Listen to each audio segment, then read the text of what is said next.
So আজকে cycle চালিয়ে এসে পড়েছি 7 নং পর্যটন কেন্দ্র মতলব উত্তর চাঁদপুরে। কক্সবাজারে ভিউ পেতে চাইলে এই জায়গায় আসতে পারেন। জায়গাটা কিন্তু আসলে অনেক সুন্দর ছিল। আমাদের দাউদকান্দি থেকে 7 নং এই জায়গাটা কিন্তু প্রায় 64 কিলোমিটার পড়েছে। জীবনে এই প্রথমে কিন্তু সাইকেল রাইডারদের সাথে অনেক কিলোমিটার সাইকেল চালালাম। বেশিরভাগই কিন্তু আমি গ্রাম ভিত্তিক ভিডিও করে থাকি, কিন্তু আজকে 7 নং এসে পড়লাম গোসল করার জন্য নদীতে। সো এই নদীটি কিন্তু পদ্মা এবং কি মেঘনা নদীর মিলনস্থানে অবস্থিত।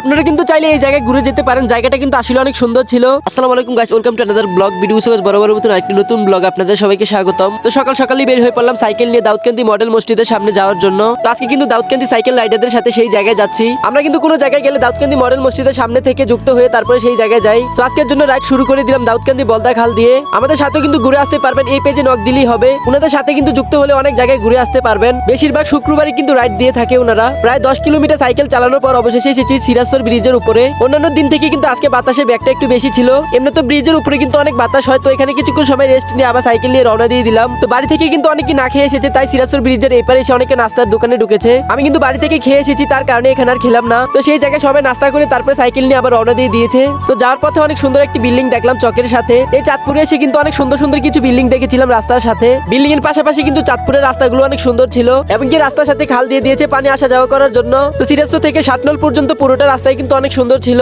সাইকেল দিয়ে আসলে কিন্তু যে সুন্দর সুন্দর জায়গাগুলো ঘুরে দেখতে পারবেন, অন্য কিছু দিয়ে আসলে কিন্তু সেই সুন্দর সুন্দর জায়গাগুলো ঘুরে দেখতে পারবেন না। তো মোহাম্মদ সিদ্দিকুর রহমান উচ্চ বিদ্যালয়ের সামনে এক বাচ্চা আমাদের জন্য আম নিয়ে এসেছে, আমাদেরকে আম খাওয়ানোর জন্য।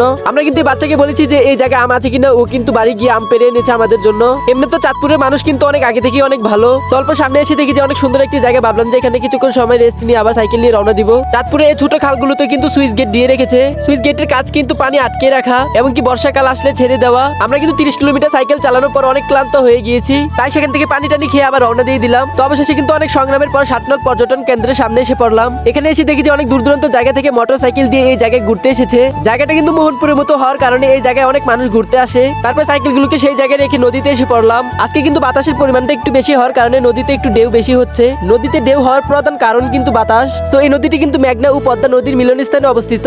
এই জায়গায় ঈদের দিন অনেক মানুষ হয় শুনেছি।